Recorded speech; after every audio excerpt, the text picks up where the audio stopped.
ये कहानी एक ऐसे लड़के की है जो एक फ्लैट में नया नया रहने आया था। कॉलेज के बाद वो एक स्टोर में पार्ट टाइम नौकरी भी किया करता था, जिस वजह से काफी बार उसे घर आने में देर रात हो जाती थी। रास्ते में वैसे तो उसे कोई तकलीफ नहीं होती, पर खामोशी और अंधेरे में छुपी परछाइयां उसे अक्सर डरा दिया करती थी। कई बार उसे अपने फ्लैट के बाहर वो बुढ़िया भी दिख जाती थी, जिसे वो पाताल लोक की कोई राक्षस मान बैठा था।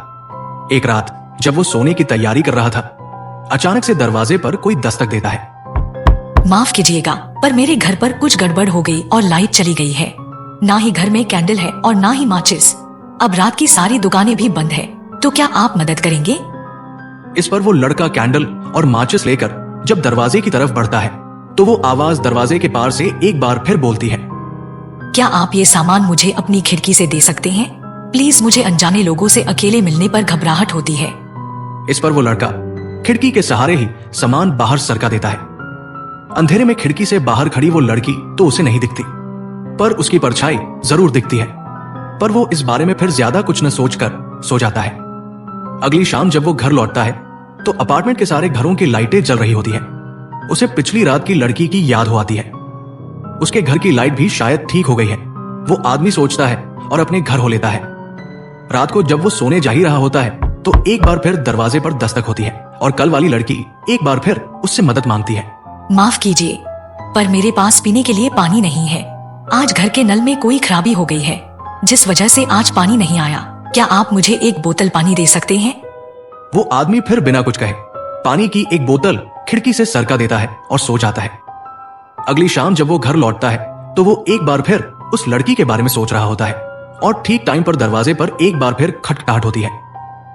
जी माफ कीजिएगा, पर मेरे कमरे में आज सारा सामान बिखर गया था और इस बीच मैंने अपनी कैंची कहीं खो दी है। अब रात बहुत हो चुकी है और कहीं कोई दुकान नहीं खुली है, तो क्या आप मुझे अपनी कैंची दे सकते हैं? उस आदमी को अब ये औरत कुछ ठीक नहीं लग रही थी, तो उसने इस बार उसकी बात नहीं मानी।